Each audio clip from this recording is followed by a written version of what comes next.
Hello, I'm Asha Nehemiah. I write books for children. Some of you may not recognize my name, but you might recognize some of the books I've written, like Granny's Sari and the Raja's Moustache, and this series of picture books for young children. There's the Meddling Mooly books, chapter books for children beginning to read independently, Trouble with Magic, another chapter book. There are some middle grade mystery and adventure books like The Mystery of the Secret Hair Oil Formula, Mystery of the Silk Umbrella, and there's also my very latest book, The Grand Chapati Contest. Most of these books are available at the House of Books and Tales library.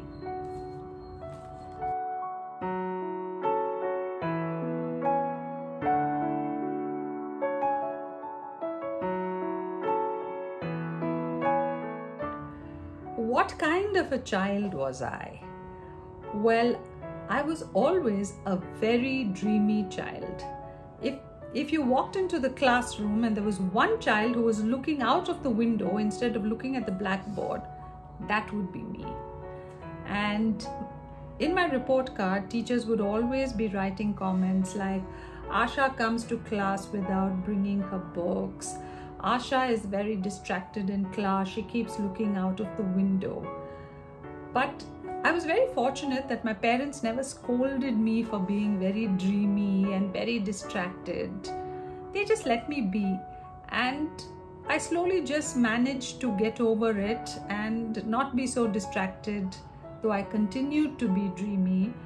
And I realized that though you want to dream and look out of the window, it's always a good idea to look at the blackboard, because you can dream when you're looking at the blackboard too. So that was the kind of child I was.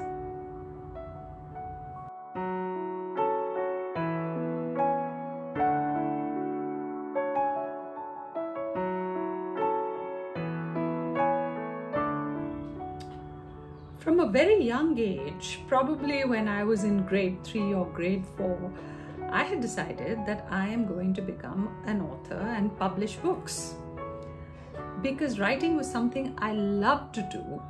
And I was so fortunate that I had teachers who would encourage me. They thought they saw a talent in me and they encouraged me, and they would constantly ask me to write for the school magazine. I became the editor of my school magazine.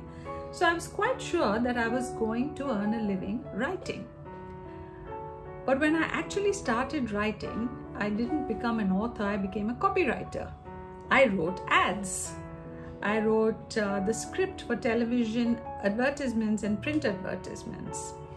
And I would also write stories for children's magazines. I would write articles for adults for the newspapers. And I also did something called copy editing, which is to edit manuscripts which other authors have given, to make them perfect, to see that the punctuation is perfect and the spelling is perfect and the style is so good. And I remember I was editing a book. It was a fiction book. And at that moment I said, I should not be earning a living editing other people's books. I must somehow become an author.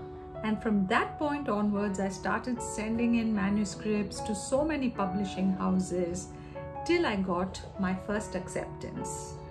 So I got 2 acceptances at the same time. One was with Children's Book Trust. I got an acceptance for the Raja's Moustache by winning a prize in the competition.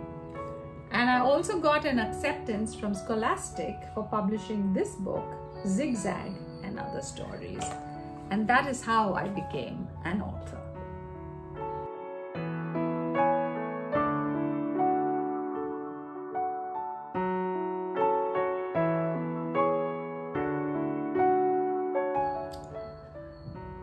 Other than writing, the activities I enjoy most are reading, of course. I read a lot and I try to read very widely. Some of my favorite kind of books are mystery stories, detective stories, funny stories, but I also try to read non-fiction. I try to read travel books.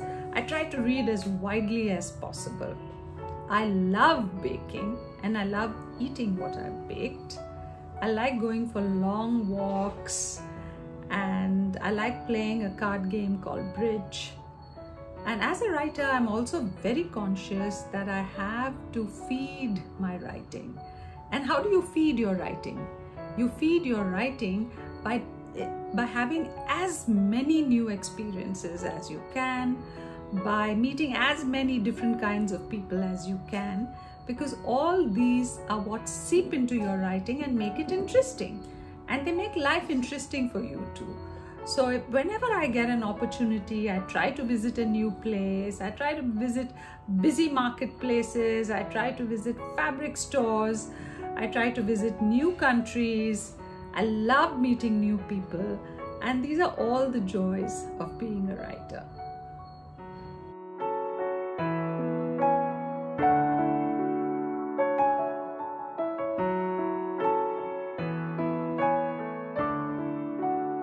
Books are my best friends. They are the best companions, whether I'm sitting in a doctor's waiting room, whether I'm traveling, whether I'm going to hospital to visit somebody, whether I'm at home, and especially during the recent lockdown, books have been the best companions. So what are libraries to me then? Libraries to me are magical places. They are wonderlands where I can spend hours and hours and hours reading and exploring books which I don't even have to buy. And if I like a book enough or I like an author enough, I can always first read the book. I can buy the book if I want. And some of my favorite haunts are the libraries near my house. There are libraries I go to, and I especially love libraries which have a comfortable chair where I can sit with a pile of books next to me and flip through them and decide which books I want to borrow. There are libraries where I am a member of both the adults book section and the children's book section. And these give me so much of joy because I spend hours reading picture books. I borrow children's books. And libraries are really a wonderful place, and I hope that every child can have this gift of a library. Recently I heard somebody saying that if you want to give someone a perfect gift for Diwali or for Christmas, gift them a library membership. And I think that's an absolutely wonderful idea, especially for the children in your life.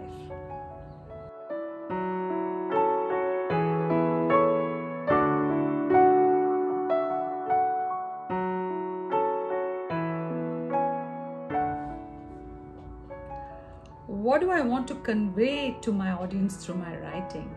The most important thing for me when I write is the story. And what I want to do first is to draw my readers into my story. I want to make them care about the characters. I want them to be invested in the lives of the characters. What happens next to this person? Is this person going to make it through this? What comes next? And when I'm doing my writing, these are the things I keep in mind, that the reader will want to move from one page to the other with curiosity and impatience. They will want to know. I want to draw my reader into the world of the story. What did the people look like? What did the food taste like? What did the streets smell of? All these are very important to me. As for a message, I've never really set out starting to write a story thinking about what message I want to convey to the reader. But I think the things that I am concerned with seep into my writing.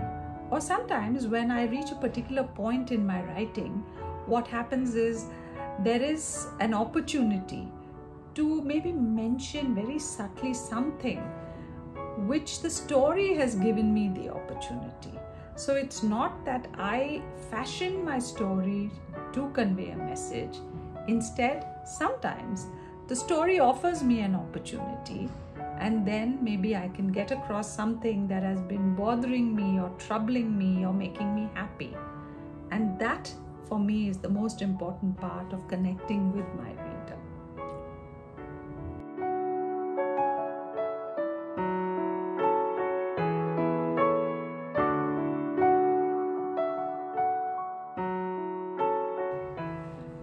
Just out barely 10 days ago is this book, my latest one for children, The Grand Chapati Contest. It's been so marvelously illustrated by this talented illustrator, Chetan Sharma. Honestly, just look at how much fun and laughter his illustrations add to the text. Look at the expressions of the king. Now, this book I've written specially for emerging readers, which is children who are beginning to read independently on their own. So while children as young as 4 can enjoy having their parents to read to them, slowly children can begin to read it on their own with a little help first, and then absolutely on their own. It's about a very exciting, it's set in a palace where the king loves to have perfectly round, soft, warm, fluffy, puffy chapatis. But when the chief chapati cook quits his job at the palace, there's no one to make chapatis just the way the king likes. So the queen has to organize a grand chapati contest to find a new chief chapati cook.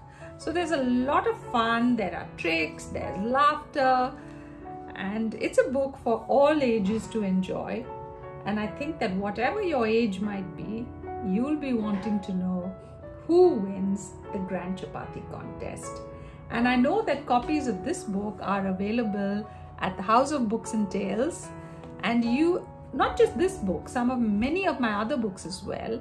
And you can also order your own personal copy with House of Books and Tales. Thank you, House of Books and Tales and Amanpreet, for organizing this interview.